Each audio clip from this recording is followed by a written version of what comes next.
জাতীয়তাবাদী দল একেবারে করোনাকালীন শুরু করে জাতীয় দুর্যোগপূর্ণ পরিবেশে আপনাদের পাশে ছিলাম। আমাদের বিএনপি ভারপ্রাপ্ত চেয়ারম্যান জনাব তারেক রহমান যখন আমরা বিপদগ্রস্ত অবস্থায় ছিলাম, যখন আমরা বাসা বাড়িতে থাকতে পারিনি, আনাচে গোনাচে পালিয়েছিলাম, তখনও আমাদেরকে নির্দেশ দিয়েছিলেন তোমরা সাধারণ মানুষের পাশে দাঁড়াও, সাধারণ মানুষদেরকে সহযোগিতা করো। আমরা আপনাদের সাথেই ছিলাম গত 16 বছর, এর আগেও ছিলাম। এখন আমরা বাসা বাড়িতে অবস্থান করতে পারি, এখন আপনাদের পাশে আরো বেশি করে থাকবো। আপনাদের মাঝে আমাদের বিএনপি ভারপ্রাপ্ত চেয়ারম্যান জনাব তারেক রহমান এমন একজন প্রার্থীকে দিয়েছেন যে এই প্রার্থী হওয়ার আগেও আপনাদের সাথে মানবাধিকার সংস্থার সাথে মানুষের কল্যাণে মানুষের পাশে সবসময় ছিলেন, একদম আগামীতে থাকবেন।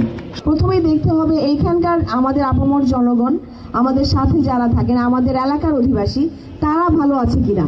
এবং এর মধ্যে আমরা যেটা দেখতে পেয়েছি, যথেষ্ট স্বাস্থ্য সেবা বিগত 15 বছরে যেটা আসলে তাদের নাগালের মধ্যে আনা যায়নি, এবং সবাই কিন্তু তার জন্য সাফার করে যাচ্ছেন।